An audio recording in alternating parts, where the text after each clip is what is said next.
Hoy lo que voy a hacer es una brevísima introducción seguida como de contarles, digamos, básicamente 4 bloques, 4 módulos, si se quiere, que la idea es que dure más o menos cada uno un mes, entendido que un mes tiene 4 semanas, ¿no? Entonces, 4 módulos de 4 encuentros, que ahora les voy a contar más o menos cómo me imagino que eso puede llegar a funcionar. Mi idea es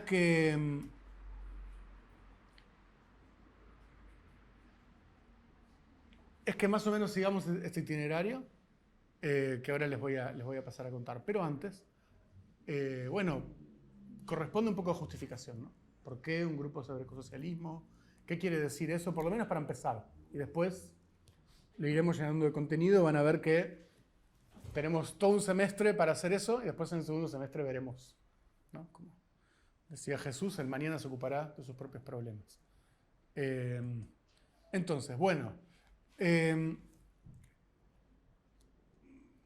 no doy por obvio que todos estemos igualmente informados, ni que todos tengamos las mismas opiniones. De hecho, eso es algo que vamos a trabajar y que vamos a traer literatura para hacerlo. Pero yo tengo la íntima convicción y la gran preocupación por la situación ambiental en todas las escalas. A escala global, pero también fuertemente en la escala local. Es muy difícil en las noticias que en la prensa internacional o la nacional o la sudamericana que no haya una catástrofe ambiental cada día, ¿no? Sea un derrame de ácido sulfúrico, una inundación sin precedentes, unos incendios gigantescos, bueno, deforestación, extinciones, olas de calor, sequías, etc. Simplemente quien esté atento lo ve. E incluso, llegado el caso, lo padece directamente en su vida cotidiana, como nos pasó a todos con la sequía de hace un par de años y con otras cosas, ¿no? Según en qué lugar del país, en qué barrio esté, tiene vulnerabilidades a diferentes fenómenos, problemas ambientales.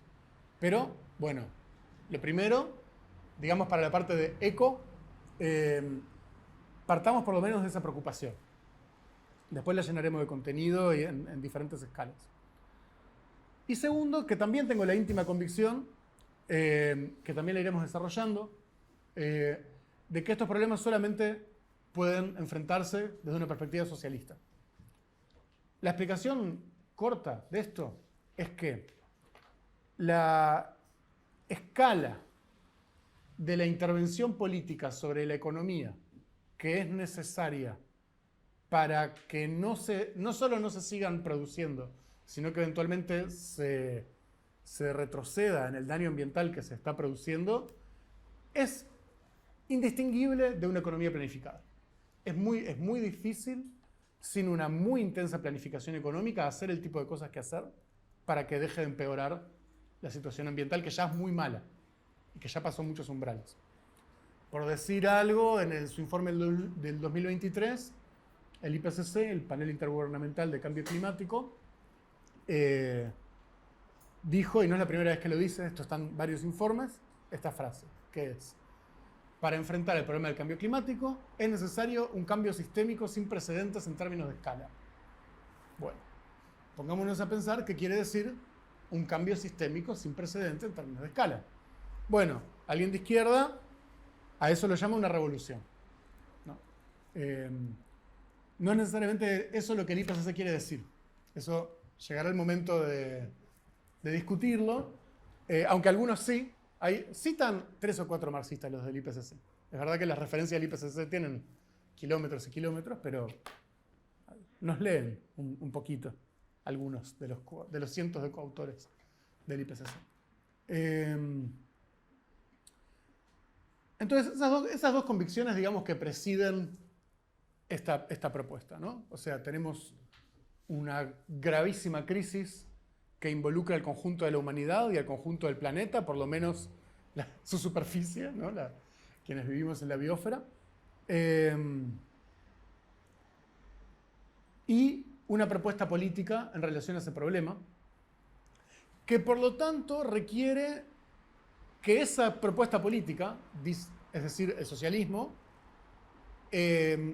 digamos que no sea idéntica a sí misma para pensar un problema que le trae desafíos teóricos, científicos, políticos que requieren de algún modo meterse en la sala de máquinas de la política, de la filosofía, eventualmente del pensamiento científico, para resolverlo.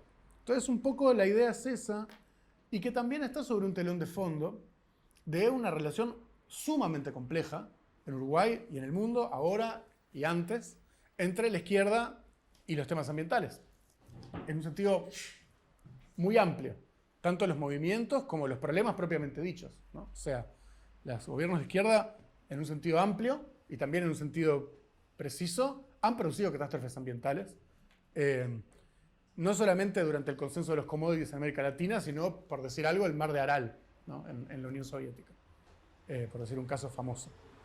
Entonces, bueno, esto es un problema que no tiene que hacernos indiferentes, pero que al mismo tiempo es una oportunidad, ¿no? Porque, bueno, junto con el relevo geopolítico que implica el ascenso de Asia, la revolución tecnológica que está sucediendo, la decadencia del orden liberal global, digamos que la crisis ecológica es como una de estas cuarta macrotendencia planetaria que va a impactar en todas las agendas de todo el mundo. Entonces, cuanto vos más incorporado tengas el problema y más puedas dar una respuesta a este problema que va a inundarle la casa a la gente, va a aumentarle los precios de los alimentos, va a joderle la vida a todo el mundo de una manera o de otra, bueno, cuanto más seamos los socialistas, en un sentido amplio, o sea, socialistas con S minúscula, quienes tengamos respuestas para estos problemas, más vamos a poder aprovechar todos estos problemas que va a haber y bueno, y eventualmente resolver los problemas de la humanidad, ¿no? Porque no se trata solamente de aprovechar coyunturas, sino de aprovecharlas para mejorar las situaciones. Por supuesto que no es que el pensamiento socialista tiene que solamente incorporar los temas ambientales. Por ejemplo, recién hablaba de otras cosas, geopolítica, tecnología, institucionalidad global.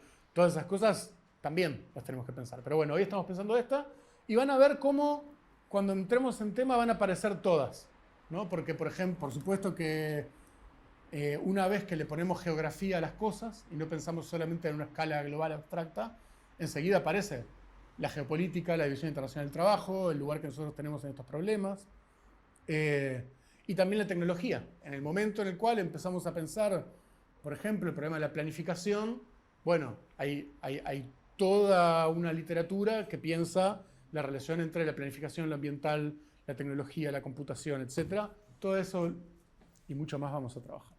Bueno, entonces la pregunta es, acá hay una síntesis por hacer entre lo ambiental y el socialismo. La primera pregunta que yo quiero trabajar hoy es ¿en qué escala, en qué nivel del pensamiento se tiene que hacer esa síntesis? ¿No? Y mi respuesta es en muchos. Ahora les voy a contar. Porque es una síntesis que es en parte teórica, pero que también es política, que también es científica y que también es local. Porque en cada lugar del mundo, y Uruguay no es la excepción, hay problemas ambientales específicos y hay historias específicas de luchas ambientales, de conflictos ambientales y también de pensamiento ambiental y de organización y de conflicto político y de diferentes posiciones que se preocupan por este tema, ¿no? De derecha, de izquierda, de lo que sea. Entonces, no hay que hacer de cuenta que somos los primeros que estamos pensando esto, entonces parte de la construcción de una síntesis, ¿no? Es la comprensión de que del otro lado, cuando uno está tratando de hacer una síntesis, hay personas, ¿no? Que existen, que piensan, que van a responder, ¿no? Cuando nosotros hablemos. Entonces, por eso también tiene que ser política y tiene que ser local la síntesis. Por más que después siempre tengamos aspiraciones de universalidad, ¿no? Que eso es lo que a mí me parece que es importante. Y la conclusión de esto, digamos, en el resultado más feliz posible y más grandilocuente, pero digamos que bueno, que si uno se junta a pensar y hacer políticas porque piensa que algo así es posible, que es trabajar para la elaboración de una política, de una postura política viable localmente, en los lugares donde militamos, en los lugares donde discutimos, que se diga el socialismo y se entienda qué quiere decir, ¿no? Y que sea una corriente, ¿no? Y que más o menos logremos la densidad de discusión, de poner en juego ideas, que nos permita, bueno, defendernos un poco más y proponer cosas. Acá es importante hacer un asterisco, que es, yo no doy por obvio que las personas que vengan acá sean ecosocialistas. En principio no me importa. O sea, yo soy socialista, no sé si ecosocialista es una etiqueta que mucha gente toma para sí misma, digamos que podría llegar a ser, pero me interesa que discutamos, porque además no es el ecosocialismo la única postura posible, ni en el socialismo ni en el ecologismo, ni que hablar en la ecología, que es otra cosa, ¿no? Entonces, por ejemplo, a la hora de construir una posición ecosocialista, el socialismo, primero, ¿qué versión del socialismo? ¿No? Y segundo, ¿va a dialogar con una forma tecnocrática de pensar los problemas ambientales? ¿Va a dialogar con la ecología profunda? ¿Va a dialogar con el ecofeminismo? ¿Va a dialogar con el neomalthusianismo en alguna de sus versiones? Bueno, para saber eso tenemos que saber qué son todas estas cosas, tenemos que leer esos referentes, tenemos que entrar en el tema. Y vamos a ver que no es un tema evidente, porque además todas estas etiquetas son cada una de ellas polisémicas y amplias, ¿no? Ni todas las ecofeministas piensan lo mismo, ni es completamente evidente qué quiere decir ecología profunda. Hay ecólogos que son ecologistas y ecólogos que no son ecologistas, y ecólogos a los que no les gusta que los confundan con los ecologistas. En fin, vamos a entrar en este berenjenal, pero mi idea es que salgamos, como decía Andrés, con más de lo que trajimos. Bueno, esa es, digamos, la pequeña introducción. ¿Voy derecho a contarles el itinerario o quieren parar un segundo? No tengo apuro. Una preguntita. Sí, claro. Cuando decís ecologistas, ¿es lo mismo que ambientalistas o no?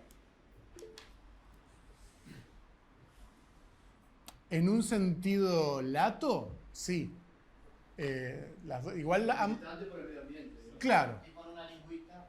En ambas palabras tienen sus connotaciones específicas, ¿no? Se refiere al militante por el medio ambiente, ¿no? Sí. Bueno, hay un movimiento verde, ecologista, ambientalista, donde hay como pequeñas sutilezas, ¿no? Yo diría que como regla general, el ambientalismo, la palabra ambientalismo tiene una connotación más antropocéntrica, es decir, piensa desde el punto de vista de que hay un ser humano que alrededor suyo tiene un ambiente. Y el ecologismo tiene una postura, digamos, más ecocéntrica en el sentido que es, bueno, es una postura política que protege, que promueve, que piensa desde el punto de vista de un ecosistema, una ecología, una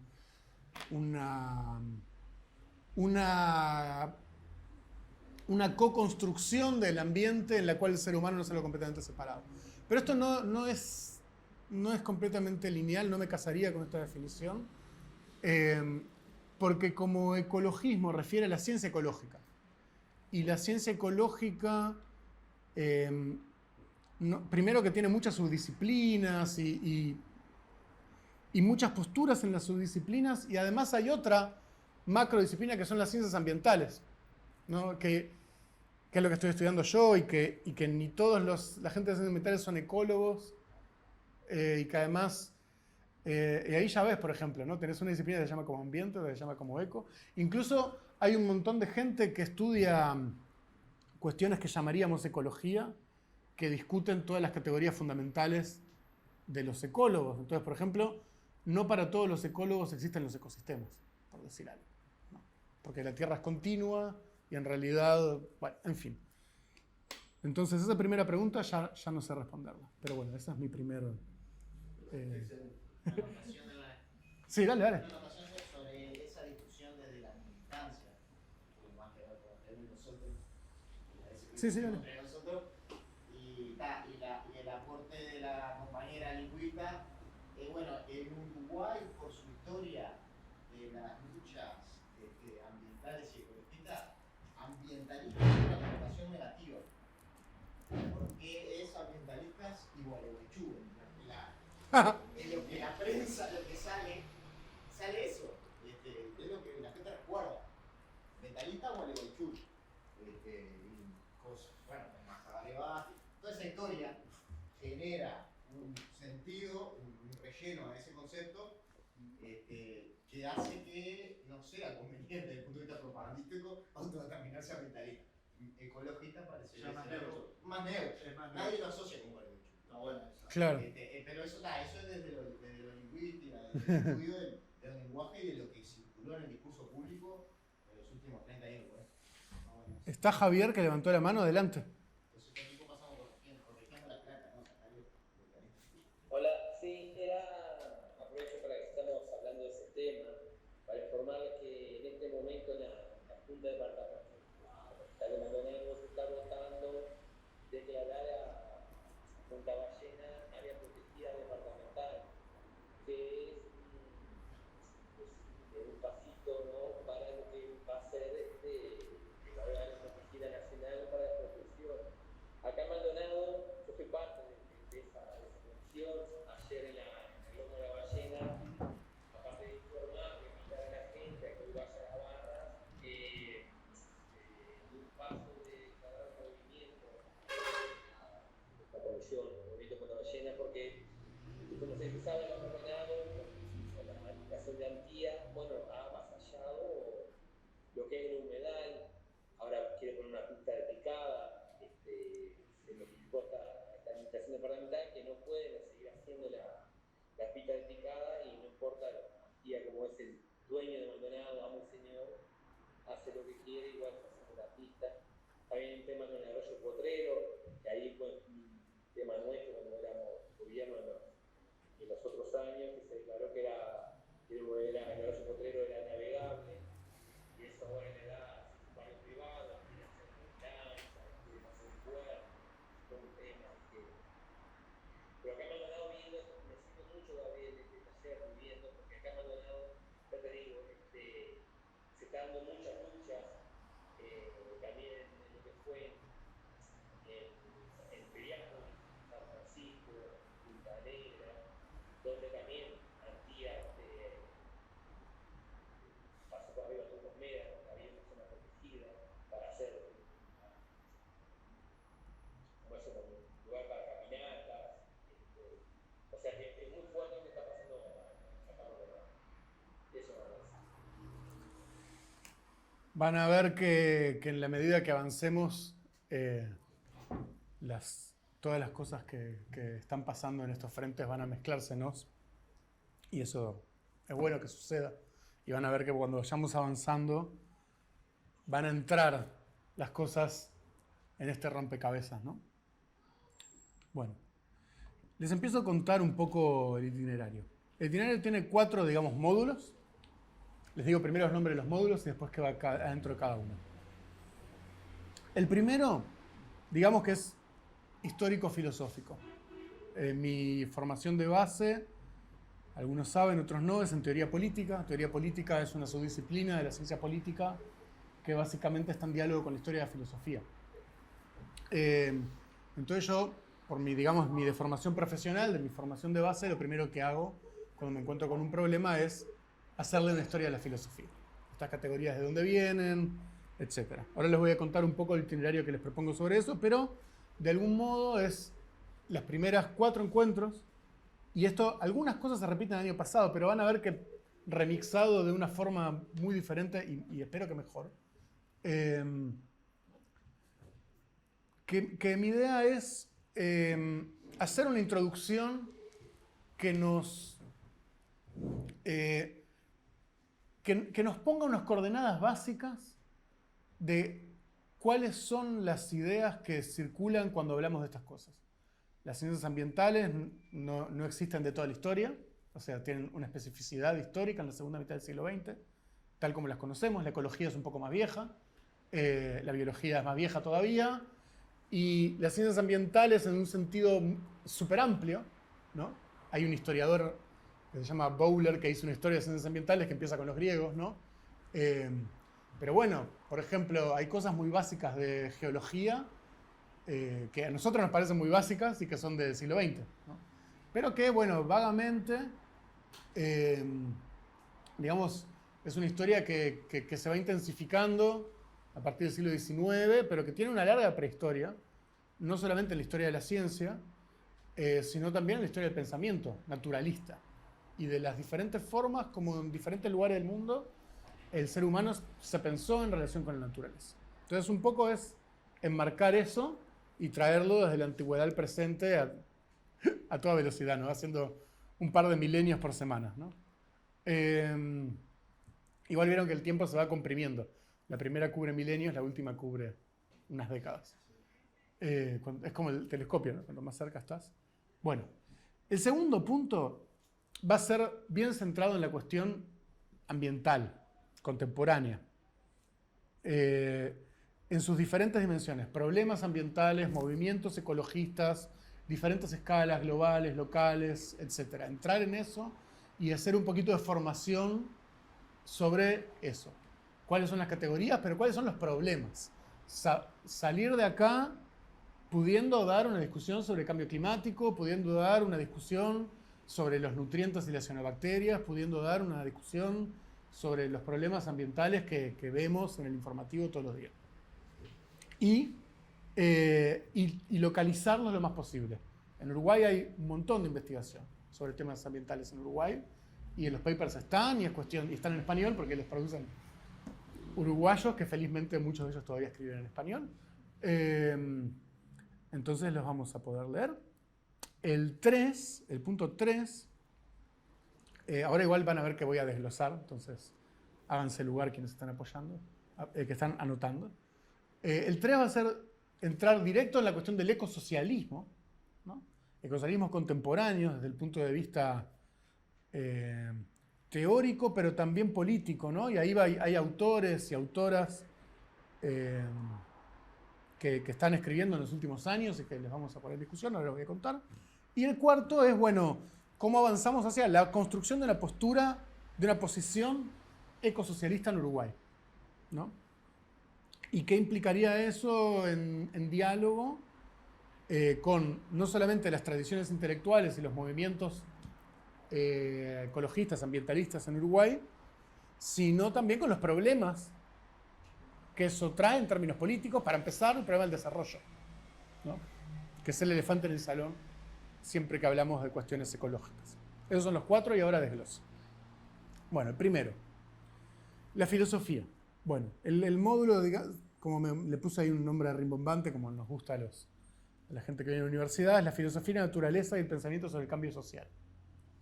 Hay una regularidad muy extraña en la historia de la filosofía, que es que, digámoslo así, dime cómo piensas que funciona la naturaleza y te diré cuál es la estructura que propones sobre cómo sucede el cambio social, ¿no? Por decir algo, como para un tomista la mente humana y el alma humana es algo radicalmente heterogéneo respecto al cuerpo, y por lo tanto las decisiones que toman las personas vienen de un lugar completamente heterogéneo respecto a esto, ¿no?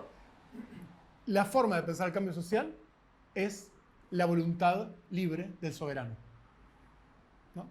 Alguien decide de una forma que no tiene nada que ver, ¿no?, con el proceso histórico. Y así podríamos seguir. ¿Cuáles son los cuatro clases, los 4 encuentros que vamos a hacer sobre filosofía de naturaleza y pensamiento sobre el cambio social? Bueno, la primera es, digamos, desde la antigüedad hasta la Edad Media. Y ahí la consigna va a ser la larga lucha entre el naturalismo y el verticalismo. Es decir, en las sociedades, digamos, precapitalistas,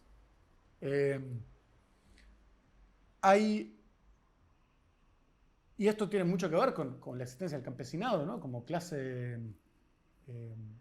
fundamental, versión de la clase trabajadora antes del capitalismo, formas de entender la naturaleza que tienen que ver con una forma de pensar el cuerpo, los ciclos, las estaciones, los elementos, que son bastante diferentes, pero no completamente diferentes, y esto es algo que va a ser interesante verlo, de la forma como estamos acostumbrados a pensar en la modernidad. Y que muchas veces adquiere una forma poética de expresarse en estas sociedades históricas. Y voy a traer en particular 4 textitos, que los 4 tienen una fuerte dimensión poética de diferentes momentos históricos. Uno es el Dao de Jing. Dao de Jing es el texto clásico del taoísmo chino, que es precioso, es un poema cortito, que tiene 5 o 6 páginas. Sí. Dao de Jing. Bueno, como es chino, hay muchas formas de traerlo a caracteres occidentales. La más común es esta, Tao Te Ching, pero muchas veces lo pueden encontrar Dao de Jing. Yo como no sé chino, no sé cuál de las dos es mejor. Me parece que esta es la más contemporánea, la que tiene la D, pero me parece. Vamos a traer el Dao de Jing, es algunos pasajes. Vamos a traer De Rerum Natura, que es un poema romano de un poeta llamado Lucrecio, Caro Tito Lucrecio, que es considerado por muchos, para empezar por Marx, como el clásico más importante del materialismo antiguo. Es un texto precioso que empieza con un himno a Venus, ya lo vamos a ver. Vamos a traer algunas canciones de Francisco de Asís, un santo medieval, católico, que tiene unos... Bueno, las atribuciones de los textos en la Edad Media son polémicas, pero bueno, se le atribuyen textos muy, muy lindos en la naturaleza. Y el pedazo del primer tomo de Memorias del Fuego, de Eduardo Galeano, donde Galeano recopila un montón de mitos de orígenes de las sociedades americanas previas a la conquista. Y es muy impresionante el trabajo de investigación que hace Galeano en ese libro. Y nos da un acceso, digamos, muy mediado literariamente, porque en realidad al que estamos leyendo es a Galeano. A Galeano, que cita gente que recopila, ¿no? Tiene muchas mediaciones, pero que de todos modos nos dice algo, ¿no? Y ahí vamos a ver, en estos textos escritos en muchos momentos y lugares diferentes, naturalismos, formas de naturalismo no reducibles a la forma como piensa la ciencia moderna.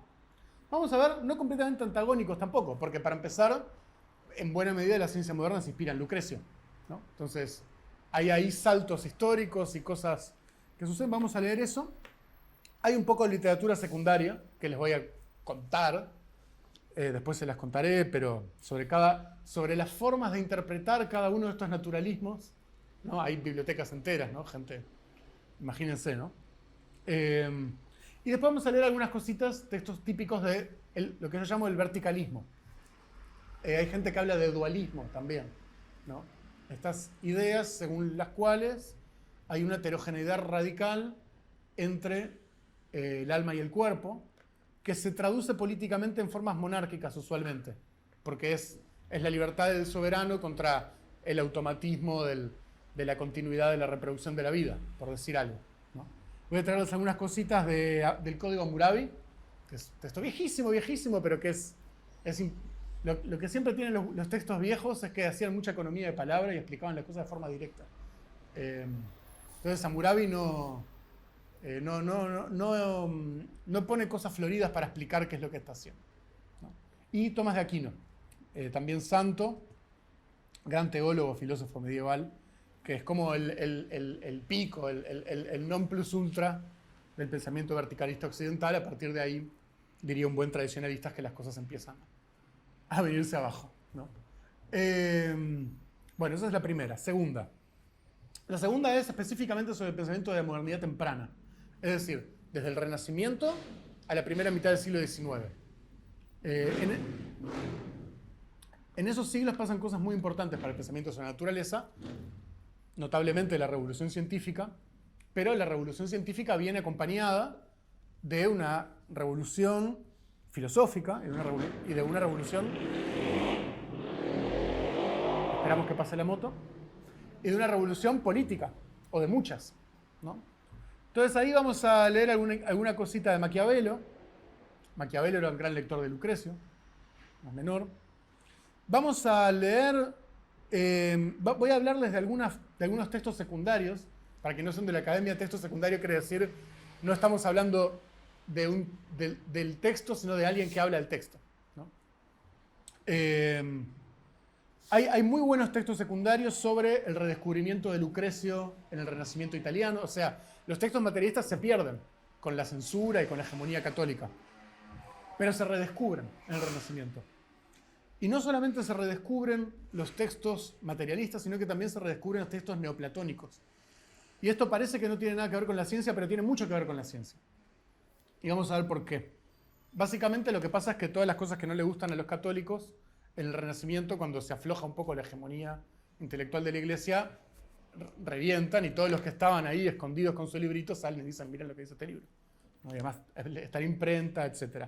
Y además, en ese momento, la modernidad temprana, cuando los horizontes de los europeos se expanden y empiezan a ver que hay gente en otros lugares que viven de otros modos, como este no es un curso de historia universal, no vamos a hablar de otras implicancias que tiene eso por el momento, pero una de las cosas que pasa es que los europeos empiezan a poner en contacto con un montón de pensamientos naturalistas de otros lugares, sobre todo de América.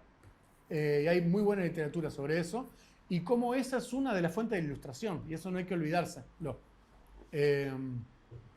Los intelectuales ilustrados estaban muy al día de lo que decía el Inca Garcilaso de la Vega y de lo que estaba pasando en las misiones jesuíticas y de lo que pensaban los pueblos nómadas de América del Norte, y eso les hacía pensar sobre la democracia, sobre la relación entre los hombres y mujeres, sobre la naturaleza, etc. Bueno, vamos a hablar un poco de eso, y también vamos a hablar de cómo en el pensamiento científico moderno, de todos modos, hay una continuidad del pensamiento dualista verticalista muy fuerte en esa época, especialmente en la modernidad temprana. Vamos a leer alguna cosita de Bacon, que también es un tipo que escribe de una forma muy sucinta, muy sencilla, muy linda, si se quiere. Un gran hombre político, además, Francis Bacon. Y alguna cosita de Hobbes y de Descartes. Cuando les digo una cosita, estoy hablando de un párrafo. No piensen que tienen que leer el discurso del método. Si lo leen, mejor. Pero yo les voy a ir seleccionando y mandando. Y después vamos a hablar un poquito, van a ver que esta clase va a ser densa, va a ser una clase que va a ir rápido, en 2 horas. Vamos a hablar un poquito de la Ilustración y del romanticismo, y de la forma como la Ilustración y el romanticismo proponen formas muy nuevas para la Europa de ese momento, de pensar la relación con la naturaleza, con el universo, de pensar también la democracia. Estamos hablando de la previa a la Revolución Francesa. Vamos a leer alguna cosita de William Blake, un gran poeta inglés. Vamos a leer alguna cosita de Spinoza, un filósofo holandés. Y vamos a terminar, como corresponde, con el idealismo alemán. Esa clase. El idealismo alemán, que es como el origen intelectual de Marx. En particular nos vamos a detener en uno de los filósofos importantes del idealismo alemán, que se llama Schelling. Schelling era un rival de Hegel, pero bueno, se leían entre ellos, era gente que no era indiferente la una a la otra, y que proponía una especie de naturalismo místico romántico que marcó mucho la discusión de ese momento, y vamos a ver un poco, muy sucintamente, ¿no? De qué forma el idealismo alemán metaboliza, sintetiza muchas de estas cosas que pasaron en los siglos anteriores. La revolución científica, el renacimiento del naturalismo, la aparición de las ideas la reaparición de las ideas democráticas, etc. Y terminamos, va a pasar muchas cosas en esa clase, con Humboldt. Von Humboldt es uno de los fundadores de las ciencias naturales modernas, un intelectual alemán de esa época, o sea que produjo su obra en los primeros 30 años del siglo XIX. Su obra maestra es un libro que se llama Cosmos. Es un tipo que pasó mucho tiempo acá en América del Sur, Venezuela, también estuvo por México, estuvo por Ecuador, era un partidario, un simpatizante de las revoluciones latinoamericanas, se carteaba con Bolívar, etc. Todo esto bajo asalariado por el Estado prusiano, que le mandaba una gran mensualidad. Pero bueno, cuestión que Humboldt no solamente es uno de los fundadores de la ciencia natural moderna, sino que era un gran lector de Schelling y de Goethe. Y cuando, por ejemplo, en el siglo XX, en las ciencias naturales, especialmente en las relacionadas al medio ambiente, hay una gran discusión entre el mecanicismo y el holismo y la teoría de la escala y todo eso, y eso refiere a la forma como Humboldt tenía una visión de conjunto sobre el mundo natural, esa visión de conjunto viene del liderismo alemán. Entonces, es importante entender que las discusiones que va a tener la ciencia natural sobre cuestiones ecológicas en el siglo XIX están marcados muy fuertemente por estas últimas síntesis de este largo proceso que sucede en la modernidad temprana, en la cual intervienen la ciencia, pero también la política, la poesía, la mística, de una forma muy protagónica. Ahora los científicos escuchan un poco menos a los poetas, pero a finales del siglo XVIII no eras un intelectual que se precie si no sabías recitar, ¿no?, tus buenos poetas románticos. Y, de hecho, para Humboldt, ser amigo de Goethe era una carta de presentación ante el Estado prusiano que le permitía hacer sus investigaciones, etc. Y además Goethe tenía su propio trabajo científico al mismo tiempo. O sea, era otra época. Pero uno podría decir mejor en algunas cosas, no sé, en mi humilde opinión. Peor en otras. Por ejemplo, si uno tenía un dolor de muela, era peor.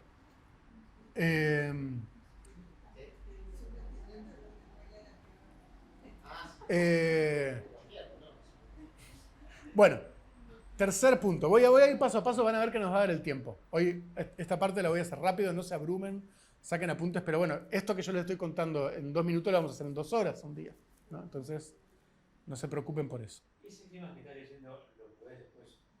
Sí, les paso el punteo. Claro. Bueno, tercer encuentro del primer módulo es sobre el marxismo, pero sobre el marxismo en el contexto de las revoluciones científicas de finales del siglo XIX. Es decir, no vamos a dar una clase de marxismo, sino que vamos a hablar de qué quiere decir, por ejemplo, para Marx, que es materialista, ¿no?, y qué cosas está leyendo. Vamos a leer algunas cositas, algunos textos de Marx, famosos, que todo el mundo conoce, que son muy cortitos, que se pueden leer enteros. Esa es una de las glorias de Marx, es que también era súper sucinto, ¿no? Las tesis de Feuerbach, muy famosas, manuscritos del 44, algún pasaje del capítulo 5 del Capital, que es uno de los lugares donde Marx habla del trabajo de naturaleza. Hay muy buena literatura secundaria sobre esta. El más famoso es John Bellamy Foster, que es un intelectual marxista que hizo un trabajo muy interesante rastreando no solamente los fundamentos de Marx en las ciencias naturales de su época, sino también los impactos del pensamiento socialista en el desarrollo de esas propias ciencias naturales. Los primeros formuladores del pensamiento ecológico estaban muy en diálogo con los socialistas de esa época. Eso todo Bellamy Foster lo cuenta, lo vamos a ver. Y además nos sirve mucho si queremos pensar en ecosocialismo, porque eso lo que quiere decir es que este diálogo no empezó la semana pasada, ¿no? Empezó en el siglo XIX y los grandes nombres de estas ciencias estaban ya haciéndolo. Y también vamos a hablar de otro intelectual muy importante, contemporáneo de Marx, que es Kropotkin.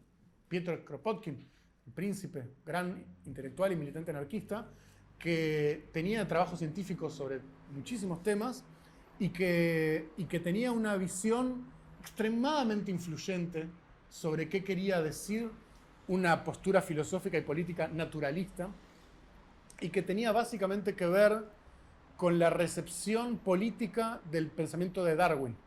Cuando Darwin publica El origen de las especies, básicamente lo que pasa es que los religiosos se vuelven locos, pero el resto de la gente se pone a discutir, y lo que sucede ahí es que básicamente los liberales y los reaccionarios leen a Darwin como una reivindicación de una especie de sálvese quien pueda hiperjerárquico, de supervivencia del más fuerte, y Kropotkin dice, cuidado, porque la cooperación produce beneficios adaptativos.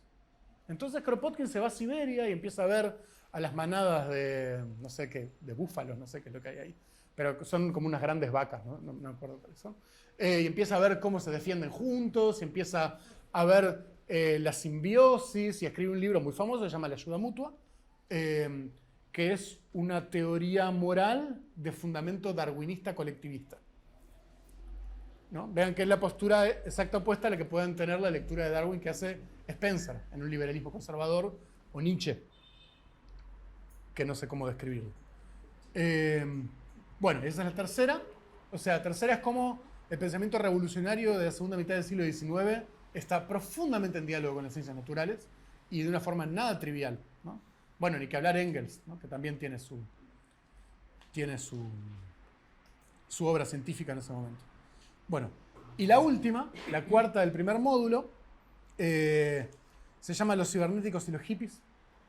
Los cibernéticos y los hippies, y que es sobre el siglo XX. Habla de nosotros. Habla de nosotros. Habla de nosotros y de la gente que inventó las ideas que nosotros pensamos y no sabemos de dónde vienen, ¿no?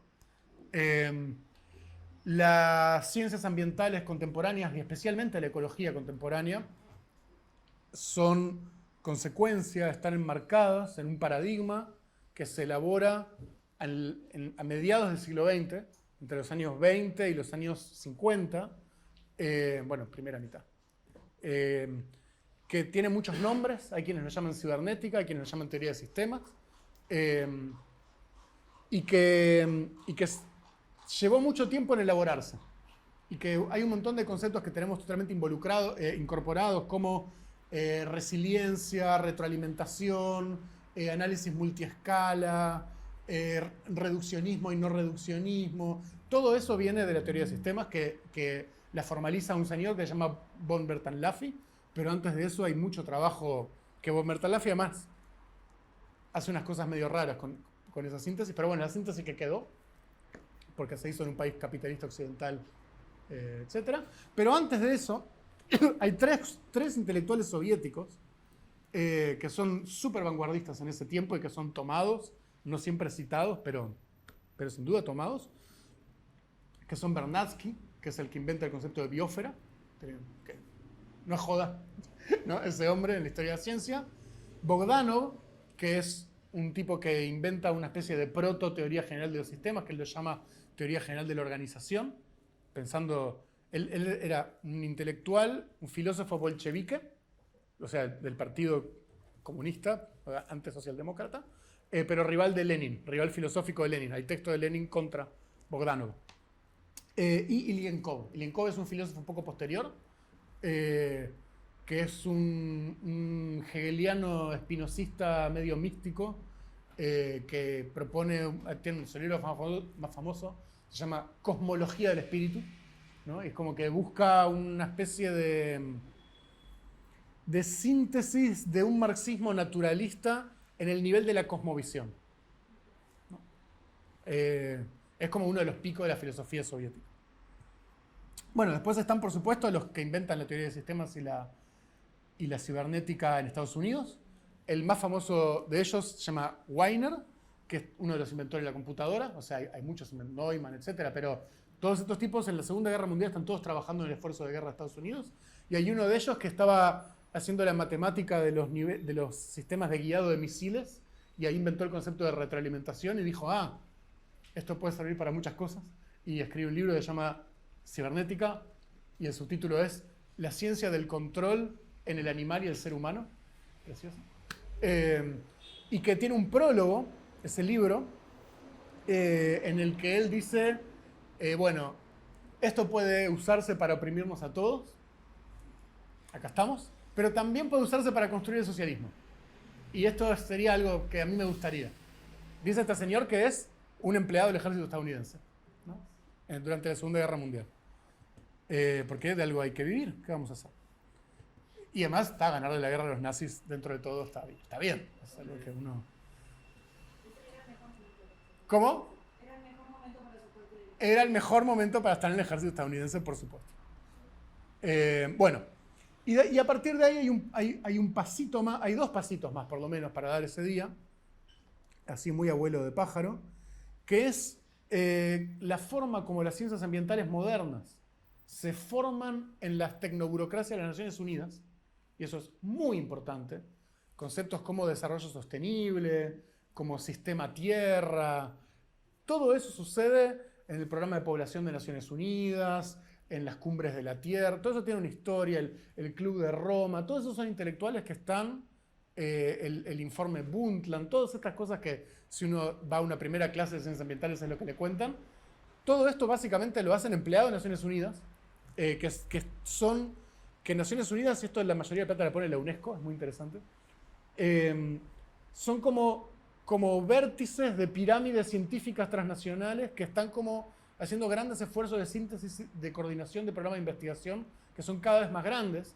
Y si, por ejemplo, hoy sabemos con muchos decimales de precisión cuánto dióxido de carbono hay en la atmósfera, es porque mucha gente puso mucha plata y hizo mucha ciencia para que después pudiera hacer ese promedio y ese número, y eso sucede básicamente en los años 70, pero también viene de antes. Y de hecho el cambio climático básicamente se descubre así, bueno, no es evidente, pero digamos que se establece la teoría así. Y en esos mundos de Naciones Unidas hay un conjunto de científicos, James Lovelock, Lynn Margulis, que cuando ven los resultados que están teniendo estas investigaciones de conjunto sobre el sistema Tierra a escala planetaria, proponen una teoría que se llama la hipótesis Gaia, que tiene una dimensión, digamos, parcialmente religiosa, pero también es una hipótesis científica. Hay en su versión fuerte, en su versión débil, eso ya lo vamos a ver. Y esto abre el camino al tema de los hippies. Porque todas estas discusiones científicas se están dando a finales de los años 60, en los años 70, donde mucha gente está tomando ácido y escuchando los Beatles y haciendo la revolución. Y de repente vienen unos científicos y dicen que la Tierra está viva. Y uno cuando toma ácido y le dicen que la Tierra está viva le parece muy razonable. Y ahí hay un intelectual que es muy importante en la historia de teoría de sistemas, se llama Fritjof Capra, que escribe un libro que se llama El Tao de la Física, pero que después, por ejemplo, el manual de teoría de sistemas de la Universidad de Oxford es de él. O sea, estamos hablando de flor de hippie, después de venido gurú de autoayuda, ¿no? Como suele suceder con estas cosas, pero que es un tipo que es físico de formación, y como que, igual que Lenkov, está buscando una síntesis de estos problemas en el nivel de la cosmovisión. Entonces dice, bueno, acá está el taoísmo, ¿no? Acá está... Muchas analogías. Están muy buenas las analogías gráficas que hace Sí. de lo que ven los meditadores, los budistas de la meditación, y lo que ven los científicos. Los sistemas anidados, los fractales. Claro, que son cosas bien preocupaciones en ese momento del siglo XX. Y bueno, no es joda todo eso. Vamos a ver alguna cosita. No, y bueno, obviamente tira mucha fruta al hombre.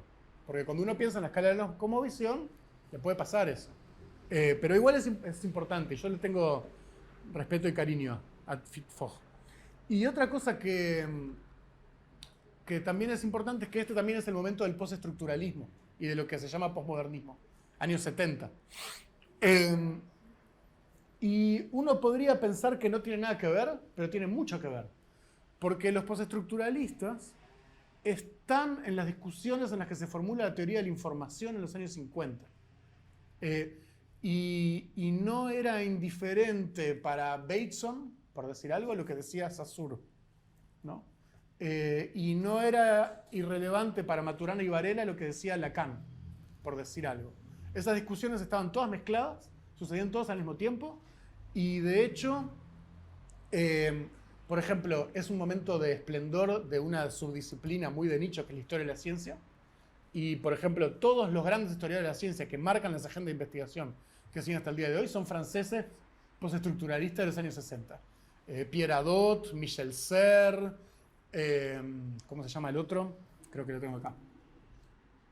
Bueno, no me acuerdo. Pero Hadot y Serres ya con eso tienen para una vida de leer. Y Serres escribió un libro precioso sobre Lucrecio, se llama El nacimiento de la física. Vale la pena. Bueno, cuestión que el postestructuralismo es como un asterisco acá que es importante. Hay un filósofo argentino, Pablo Manolo Rodríguez, que escribió un libro que se llama Las palabras en las cosas, que es sobre la forma como la teoría de la información piensa los objetos matemáticos al interior de la naturaleza? O sea, ¿de qué forma los científicos ven información en el mundo real? ¿Y qué mierda quiere decir eso para los postestructuralistas que dicen todo es lenguaje?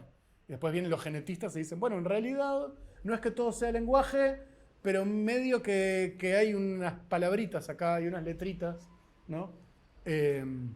Y bueno, este libro está muy bueno, ya vamos a hablar de eso. Y cómo eso después produce toda una especie de vuelta de tuerca mística, bizarra, horrible, de un relativismo muy extremo y que termina en los 90 llegando a unos niveles muy radicales. Pero bueno, este es el módulo 1. Vieron que el módulo 1 es denso, van a pasar muchas cosas, pero lo vamos a lograr. Lo vamos a lograr. Y lo importante es tener un marco general, es tener una narración y tener la literatura. Entonces, yo lo que les voy a dar es mucha literatura, les voy a mostrar lugares interesantes de esta literatura, les voy a dar una narración y después a ustedes les puede interesar más o menos. Pero yo les prometo que vos agarrás a Lucrecio o a Francis Bacon o al Dao de Jing o a Lovelock y te perdés adentro. Entonces yo ahí lo que les estoy queriendo decir es ofrecerles mundos en los que perderse y contarles cómo lo hice yo. Después, cada quien hará su ingeniería reversa, le gustará más o menos la selección que hice yo. Que además, bueno, perdí la conexión. Obviamente, yo no soy experto en la mayor parte de estas cosas, ¿no? Entonces, bueno, veremos. Bueno, creo que se va a restablecer la conexión porque acá dice que...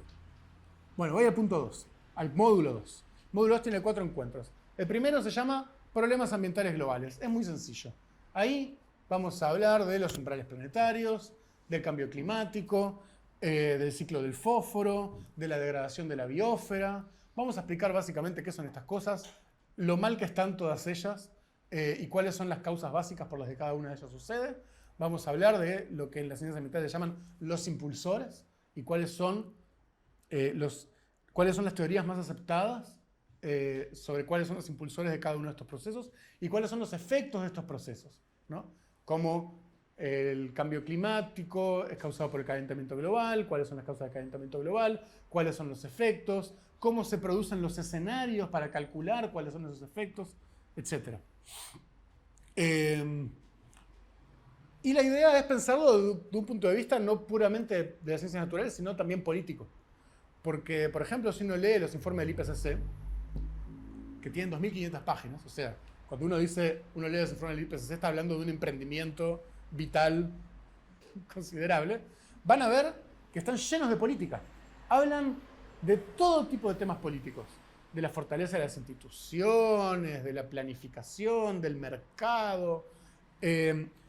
Y vamos a ver cómo, y vieron que el punto 4 del módulo 1 era sobre la aparición de esta mirada global en las ciencias ambientales. Entonces, en el punto 1 del módulo 2 vamos a hablar de cuáles son los resultados científicos de las agendas de investigación que parten de esa agenda global, ¿no? De esa mirada global. Y esos son básicamente el descubrimiento de los problemas ambientales globales, pero la idea es cruzar eso con un pensamiento político sobre el capitalismo mundial, ¿no? Porque la ciencia del sistema Tierra no puede ser una cosa completamente diferente de la teoría del sistema mundo, por decir algo, ¿no? En ciencias sociales se llama teoría del sistema mundo al análisis de larga duración del capitalismo a escala planetaria en la escuela de Immanuel Wallerstein, Arrighi, etc. Bueno, vamos a hacer ese cruce. Punto 2 del módulo 2. Movimientos ecologistas y política verde. Vamos a tener un encuentro para hablar de la historia de los movimientos ecologistas y ambientalistas, de las posturas políticas, de las diferentes posturas políticas que hay en su interior. Entonces, por ejemplo, vamos a hablar de ecología social, de ecología política, de ecología profunda, de ambientalismo liberal, de ecofeminismo, de ecofascismo, etc. Y vamos a terminar, bueno, viendo en qué está todo esto. Obviamente, el mundo es muy grande, no le vamos a decir en qué está todo esto en general, pero vamos a entrar. El tercer punto del módulo 2 es conflictos ambientales en América Latina. básicamente desde la perspectiva del problema del extractivismo, porque como América Latina es básicamente una exportadora de materias primas, los problemas ambientales que tenemos acá, sacando algunas ciudades particulares, no son el smog, aunque cada vez más, porque tenemos derrames de productos químicos que salen de fábricas, cosas de ese tipo. Pero a grandes rasgos nuestros problemas son los que producen la minería, la deforestación, el uso excesivo de agua, etc. Está ahí las venas abiertas de América Latina. O sea, la idea de que a América Latina la están chupando y sacándole todo y haciendo la mierda no es una idea nueva. Lo que quizás sí es nuevo es la profundidad del conocimiento científico sobre los efectos de ese proceso, ¿no? Y también los efectos políticos que tiene ese conocimiento. Yo soy muy fan de Eduardo Galeano. Cuando era joven, como todo el mundo lo despreciaba un poco porque estaba de moda a finales de los 90, a principios de los 2000, después aprendí y soy mejor que antes. Pero es impresionante la forma como Eduardo Galeano en los años 70 parte de la teoría de dependencia para pensar el problema de la extracción como hilo fundamental de larga duración de la historia latinoamericana, y en los 80 transforma eso en una cosmovisión ecosocialista, ecofeminista, muy informada por el pensamiento de los pueblos originarios. O sea, la proeza intelectual que hace Eduardo Galeano entre finales de los 60 y mediados de los 80 es una cosa extraordinaria y que va a estar ahí muy presente cuando pensemos en los problemas ambientales de América Latina. Por supuesto, también vamos a hablar de algunos textos indígenas, perdón, de algunos textos científicos, y también, por supuesto, de las luchas indígenas, de los megaproyectos, etc. ¿No? Vamos a como buscar un marco para pensar los problemas ambientales de América Latina. Y el último, el punto 4, vieron que no todos son tan densos como el punto 1. Lo que no quiere decir que sean más fáciles, ¿no? Porque a veces las cosas parecen más sencillas y son más complicadas. Pero bueno, son más fáciles de explicar en su versión más abstracta. Y el punto 4 del módulo 2, acá ya andaremos por mayo, son los problemas, conflictos y pensamiento ambiental en Uruguay.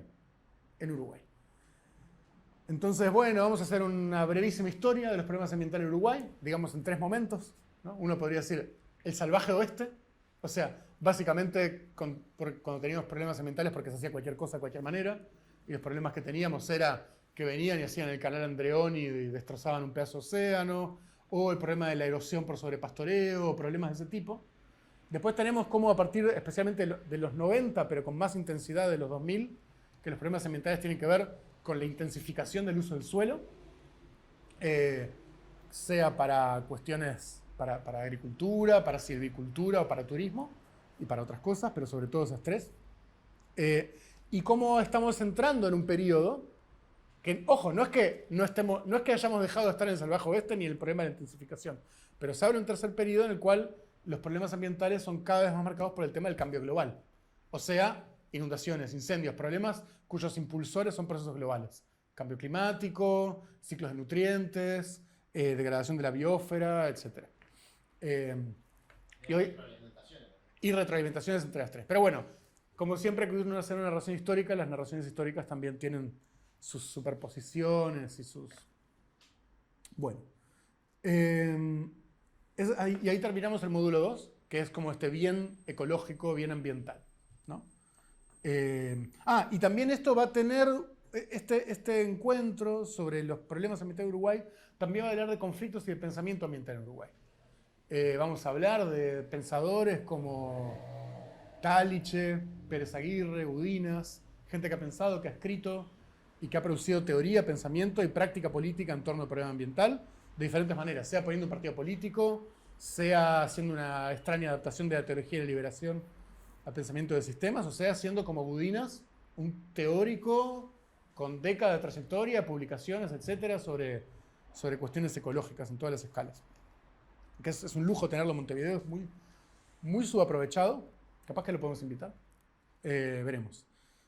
Y digamos que podemos terminar este encuentro con un pensamiento sobre las connotaciones políticas del problema ambiental en Uruguay. Un poco vos decías algo hoy sobre esto de Botnia y de qué sé yo.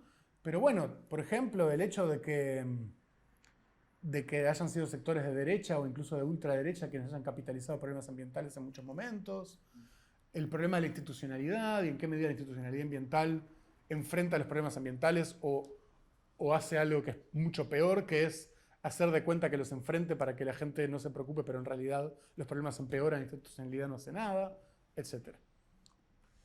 Veremos. Eso es una opinión.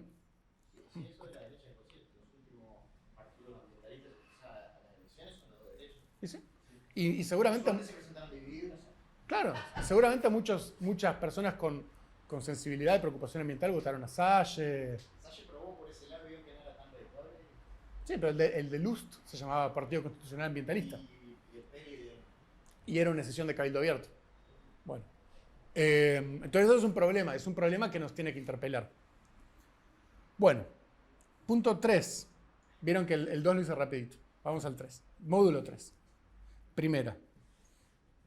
Ahí, bueno, el 3 se acuerdan que es ecosocialismos contemporáneos. Entramos en el problema del ecosocialismo. El 1 es una introducción al ecosocialismo. En este, lamentablemente, va a haber un libro en inglés. Un libro. Que es el manual de Routledge sobre ecosocialismo.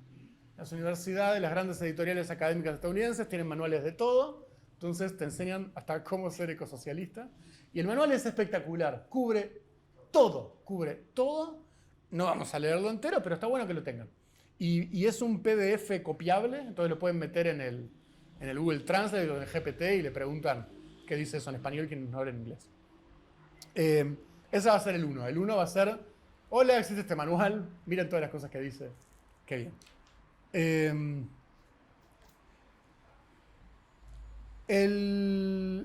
La segunda de este sobre ecosocialismos, ahí vamos a trabajar sobre un paper, sobre un texto cortito, de un filósofo indio que trabaja en Estados Unidos, se llama Dipesh Chakrabarty, que es un ecosocialista muy importante y que es uno de los intelectuales importantes de la barra de la revista Jacobin,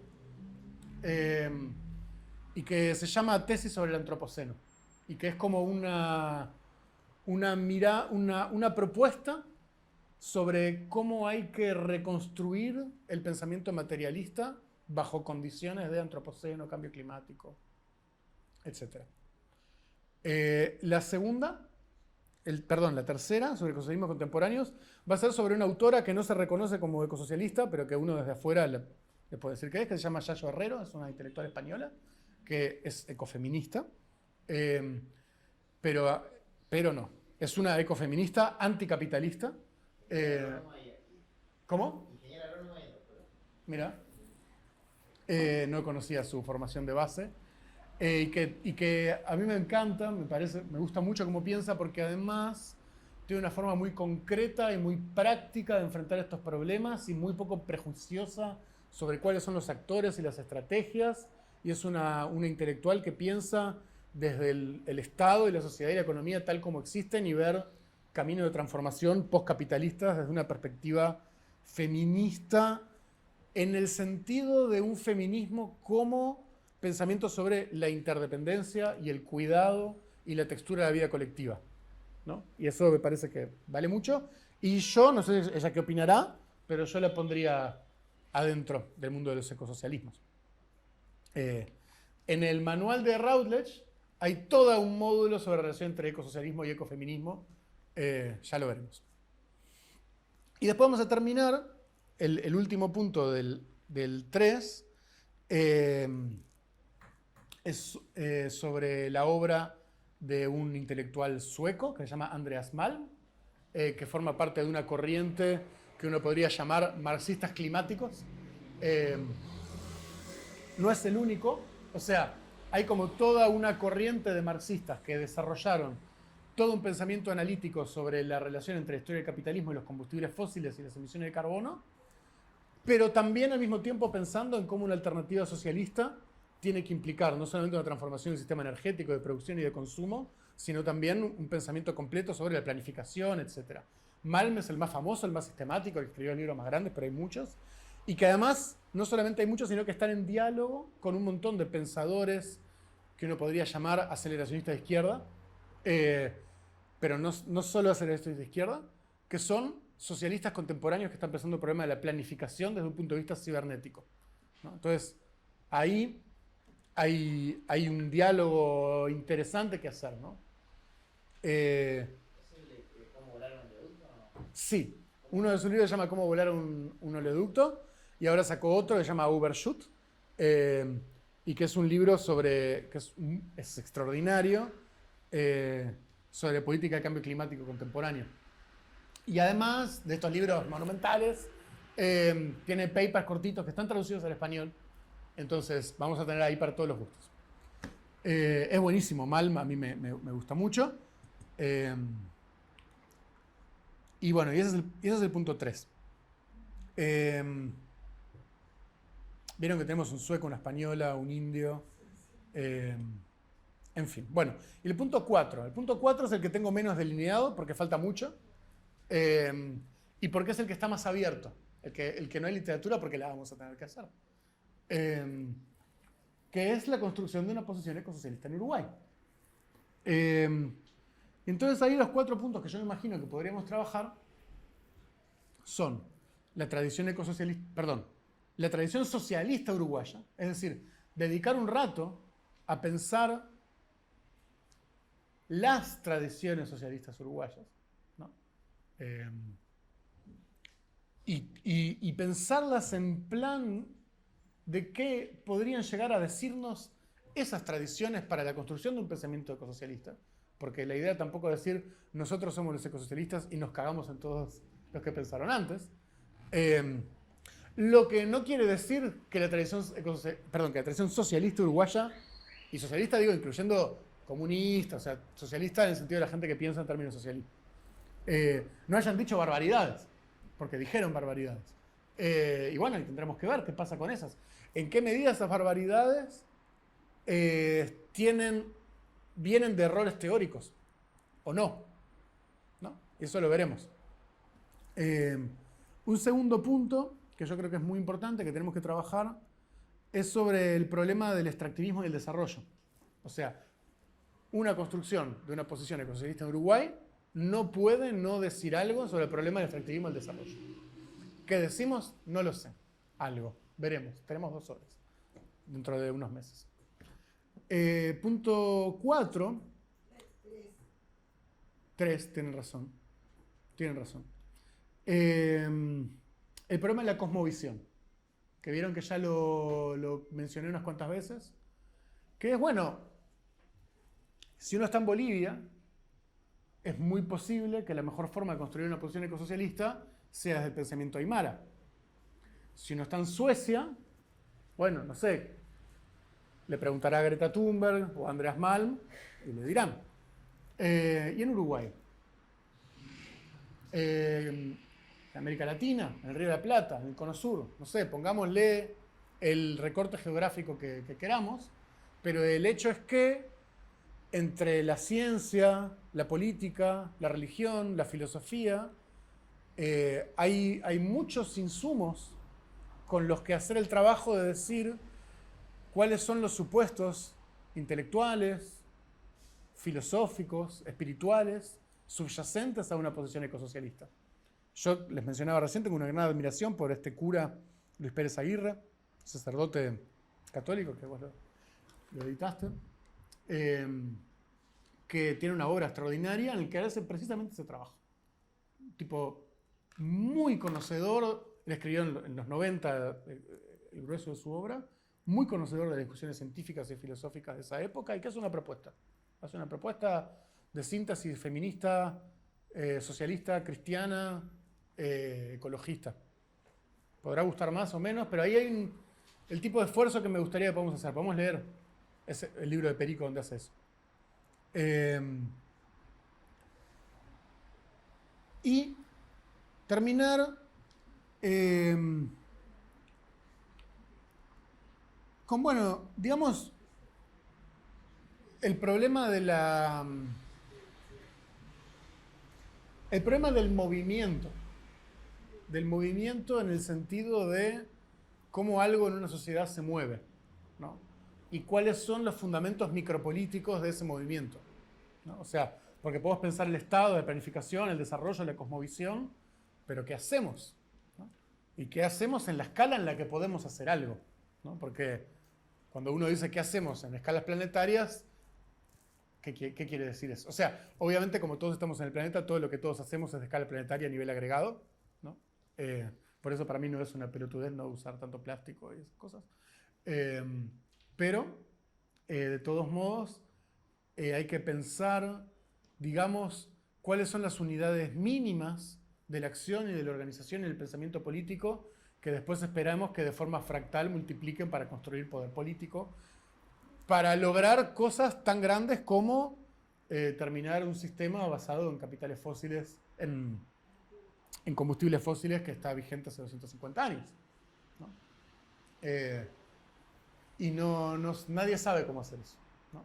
El año pasado estuvimos bastante tiempo trabajando con este intelectual brasilero, Rodrigo Nunes.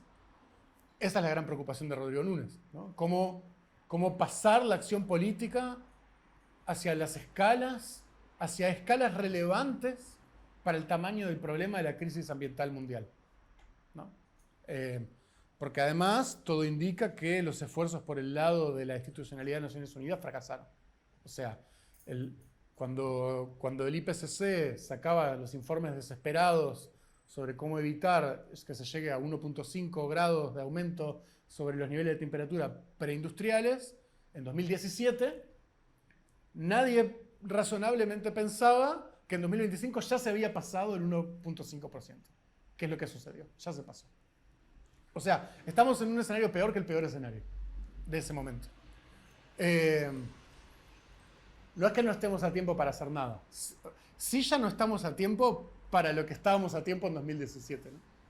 Pero bueno, entonces, evidentemente hay algo de las formas intelectuales, institucionales, políticas que la humanidad se dio para enfrentar el problema de la crisis ambiental global que falló. Que falló, hay un muerto, hay que enterrarlo, hacer el funeral y ver qué viene después, porque el problema no se fue a ningún lado, ¿no? Entonces son menos 10 y ese es el itinerario. ¿Tenemos un ratito para conversar? Nada. Eso es lo que... Yo vengo a ofrecer mi corazón. Eso es lo que vamos a hacer. Sí. Creo que me quedé como pensando en este último tema. Hay que recurrir a la ciencia ficción, ¿cierto? Como o escribir nuestra propia ciencia ficción o pensar nuestras cosas. Este libro estaba buscando el viernes, es de un autor colombiano que se llama Países Perfectos, sobre cómo la ciencia ficción latinoamericana. Y bueno, en su primer cuento habla de que se acaba el petróleo, entonces lo que hacen es que hacen como montan arriba de unas orugas gigantes monstruosas los vagones de los trenes y los vagones de los ómnibus, pero lo que no te cuenta o lo que se sabe poco es que esos orugas gigantes son los migrantes venezolanos en Colombia, que no pueden pagar las deudas, no sé qué. Entonces también es como, me parece como súper interesante pensar el futuro de Latinoamérica que tenemos, y cómo pensar y cuáles son los problemas que tenemos acá, en los cuales tenemos ese mismo, mezclar todas las cosas. Sí. Buenísimo. Bienvenido.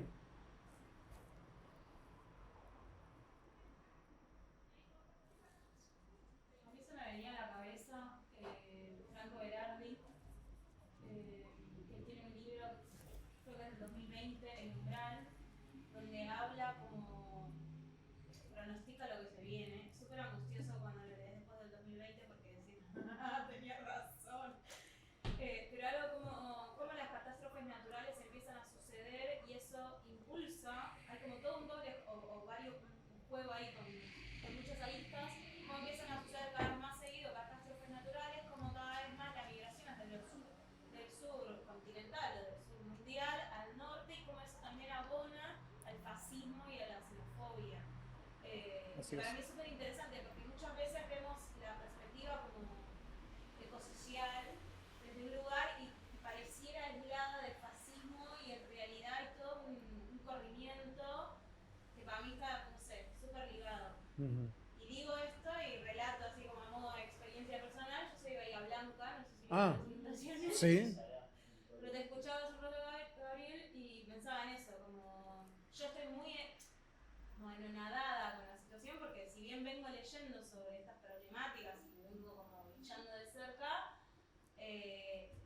realmente hay algo que para mí no se nombra de las catástrofes naturales, que no es solo cómo se recomponen las ciudades en términos arquitectónicos, ¿no? Como, se rompió el puente, cómo juntamos la plata para volver a construir el puente, sino también la cultura. No sé, en la Orquesta Escuela de Bahía Blanca abrían los estuches de los violines y eran madera podrida, ¿no? Entonces yo, bueno, ok, ¿cuánto costó conseguir ese violín? ¿Cómo vamos a hacer para que... ¿Cuál va a ser el próximo niño que pueda tocar un violín? Ni siquiera de acá 5 años, porque acá 5 años con suerte se remontamos el puente. Entonces, ¿cómo de repente, o yo estoy como volviendo consciente ahora, cómo las catástrofes naturales avanzan y se llevan cosas puestas que uno ni siquiera puede, o yo no podía contemplar hace unos años, ¿no? Como, para mí hay algo Sí. ahí de cómo construimos hasta la empatía, ¿no? Como el avance del fascismo, y no sé, hay todo ahí un entramado de situaciones que... Bueno, perdón, dale. me pasa que ahora que mencionabas, no sé, yo en particular, mi militancia viene más que nada por el lado del derecho a la ciudad y barriales territoriales en la ciudad. Y nada, eso, tengo como muy presente ahora que lo traías, como me hizo también clic, esta cuestión de todas esas otras cosas que ocurren en el entorno que tienen que ver con el espacio, pero porque el espacio es lo que les da soporte, pero que no son un objeto que se va con la inundación, pero que sí quedan un poco destruidas porque esos espacios donde se podrían dar esas cosas desaparecen o quedan utilizados o lo que sea. ¿Cuántas plazas se perdieron y van a ser lo último a reconstruir y cuando se reconstruyan no van a ser más esa plaza que permitía eso? O sea, hay como... Y eso, todos los otros movimientos que también terminan generando, ¿no? En relación a integración, a reproducción de la vida cotidiana, es explosivo. Sí. A ver, ninguna de las personas que estamos acá estamos a salvo de ser refugiados climáticos. Y hay casos trágicos, ¿no? En muchos lugares de los Andes donde la provisión de agua viene de los glaciares y esos glaciares no van a existir más y esa gente ¿dónde va a ir? ¿No? Y los Andes son más cerca de lo que parecen, ¿no? Está pasando en muchos lugares, Bangladesh, Sí. donde sube el nivel del mar, la gente se mueve 40 o 50 kilómetros para adentro, pero como es tan plano, Claro. hacen mudanza de pueblo entero y a los 3-4 años ya no es que una inundación, es que cae todo. Sí. Y bueno, los estados insulares. o la forma como... Bueno, el estado insular es un caso dramático, ¿no? O la deforestación, o sea, la forma como la deforestación de la Amazonia va a cambiar el régimen climático del Río de la Plata. O sea, estamos hablando de cosas que van a pasar en nuestra vida. Porque digo, la inundación de Bahía Blanca, como la de Porto Alegre el año pasado, o el anterior, como fueron, tuvieron los medios tan fuertemente en el medio y en la gente, no solo en la ciudad, sino en todo el país, en toda Latinoamérica. Ahora hay muy poca gente linkeando ese evento con el cambio climático y con las cosas que hay que hacer para revertirlo. Es decir, ese proceso cultural no está linkeado. Sí. Es una calamidad y bueno, y ahora cómo reconstruimos, qué sé yo, pero no se linkea, digamos. Sí, yo creo que ahora estamos coyunturalmente en un momento especialmente malo. O sea, Bueno, tenés Trump que claro. el Acuerdo de París, todos los gobiernos que están en contra de cosas. Por ejemplo, yo tenía la sensación de que, por ejemplo, en el proceso, por decir algo, de 2017 a 2021 había un creyendo de conciencia respecto a esto. Por ponerle unas fechas vagas. El otro día, por contar una anécdota más. Lo del agua salada me parece que fue un clic acá. El generó El agua. un vínculo. El sábado que viene es la marcha del agua. Que también Digo por las dudas, capaz que alguien tiene ganas de ir. No, yo le iba a decir que el otro día estaba en una actividad en Aute ahí sobre el hidrógeno verde.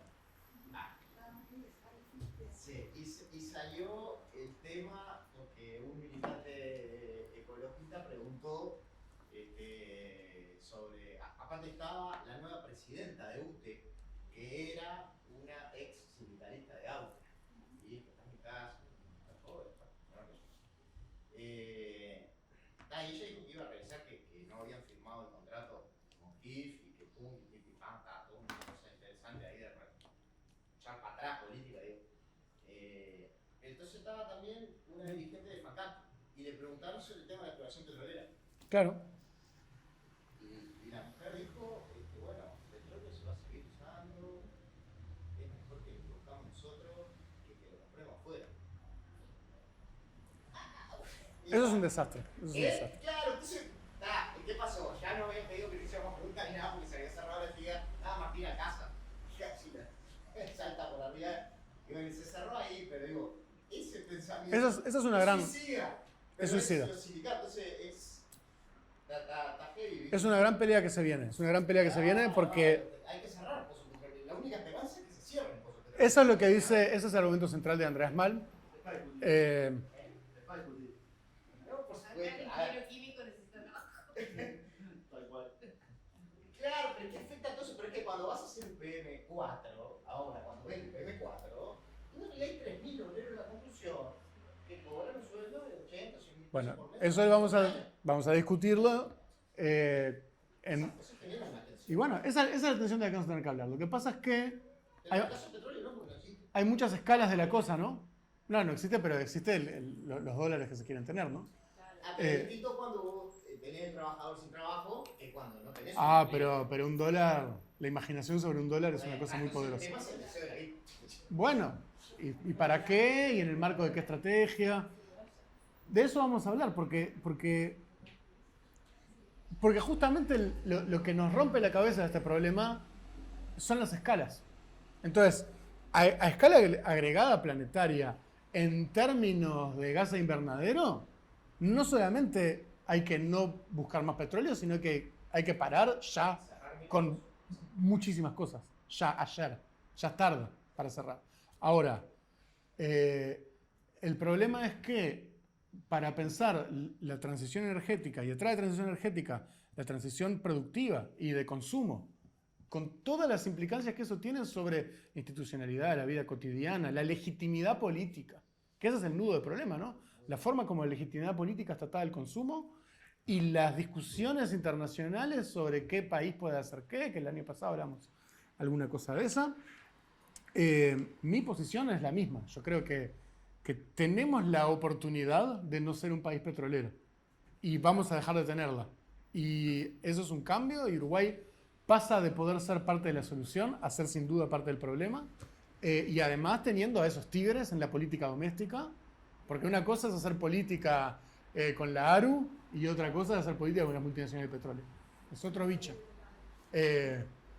Y bueno, es una discusión que ni empezó. Pero hay hechos consumados. Entonces, y además ni que hablar de los arrecifes de coral, de la plataforma continental, de todo otro montón de cosas ecológicas más, un poco más finas que el cambio climático, pero de todos modos importantes, ¿no? Ya vamos a tener, de todo esto vamos a tener tiempo. Pero bueno, es un problema. Es un problema. ¿Qué es un problema? Es una discusión que yo igual estoy dispuesto a darla en términos de decir, no hay que hacer esto y chau, porque es malo. Ahora, si vos... pero el problema es que si vos la das sin una discusión sobre qué proyecto de desarrollo hay implícito detrás de ese no, ¿qué te van a decir? Claro. No. Digo, tenés que tener. No, Tenés que tener. es interés y petróleo, digo. Pero no está bien. Y no tiene la riqueza que quisiera tener y hay mucha gente con problemas. Y bueno. Pero hay uno que tiene mucho más guita de la que debe tener un pabellón de invierno. Sí, hay muchos que tienen petróleo y viven horrible también. Por eso, ¿no? No, hoy justo estaba, porque hablando de sindicalismo, hoy justo estaba leyendo las noticias y en relación a esto de la planta que se va a poner ahí en la zona de Uruguay y no sé qué mierda, una cosa que me pareció interesante y tipo, qué bueno, es que se habían juntado la mesa sindical de Paysandú y las organizaciones que están en contra por cuestiones más relacionadas al ambiente, porque además al lado de los predios que se van a dar para eso, que además ahí hay una cosa que es interesante que es de política de suelo, que tiene que ver con le cambias no importa si no pasa nada ahí, ya en su patrimonio Ah, no aumentado dice. enormemente por una firma.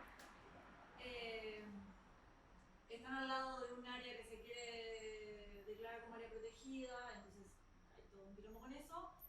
Pero que además de juntarse, los locos estaban proponiendo empezar a armar. Es una cosa que decís, qué difícil que va a ser que esto suceda, pero por lo menos estaba como el discurso de la noción de empezar a armar conjuntamente desde la sociedad civil, desde las organizaciones sociales, desde el sindicalismo, un plan de desarrollo para el departamento, para la zona costera de Peso, ¿no? Y decís, bien, eso, porque ¿cómo agarramos y apoyamos esas cosas para que, ¿no? Con esos desafíos de cómo darle sustento a esas cosas para que esas cosas caminen. Me parece que una parte esencial es que las discusiones de las organizaciones sociales y los movimientos sindicales y los movimientos populares en general vayan en el sentido de construir estas otras alternativas, que es no, porque lo que hay que hacer es esto otro. Y poner ese poder de democracia ampliada y profunda en manos de En caso de coyuntura histórico, la primera vez que el PCNT convoca la marcha. Mira. Impulsado desde la Comisión de Ambiente, a cual participa. Y convoca y después se pelearon. Bueno, pero convoca. Pero convoca, la convocatoria. Así que, ¿viste? Bueno, fue con Ramada. Ramada, ¿viste? No hay atajos para estas cosas. No hay atajos y para mí lo que es interesante, por ejemplo, con este ejemplo que vos dabas, es como, bueno, en la base de estas cosas no vienen de la nada. Hace mucho que están habiendo discusiones, movimientos y vamos a ver en estos encuentros como, especialmente cuando hablemos de Uruguay, y todos quienes estamos acá tenemos información, historias, militancias que poner en común. También construir una perspectiva es construirla quienes ya estamos, ¿no? Quienes ya estamos haciéndolo.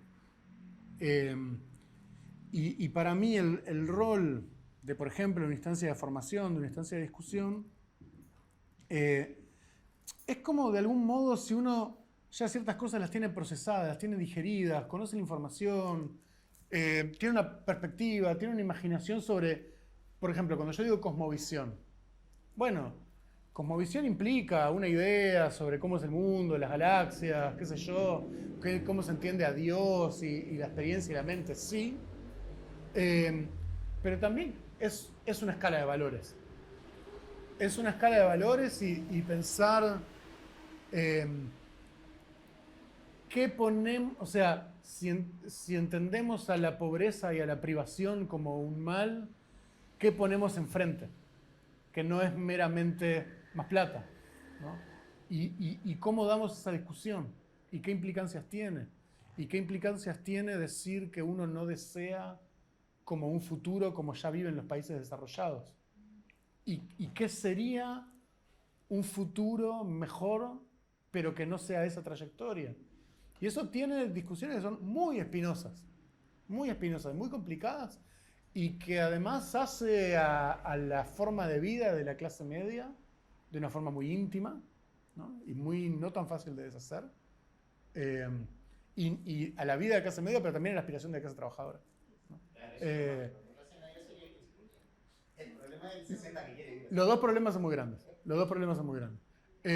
Y no son problemas triviales. Y por eso digo que hay una parte de esto que es estratégica y política, y hay una parte de esto que es de cosmovisión, ¿no?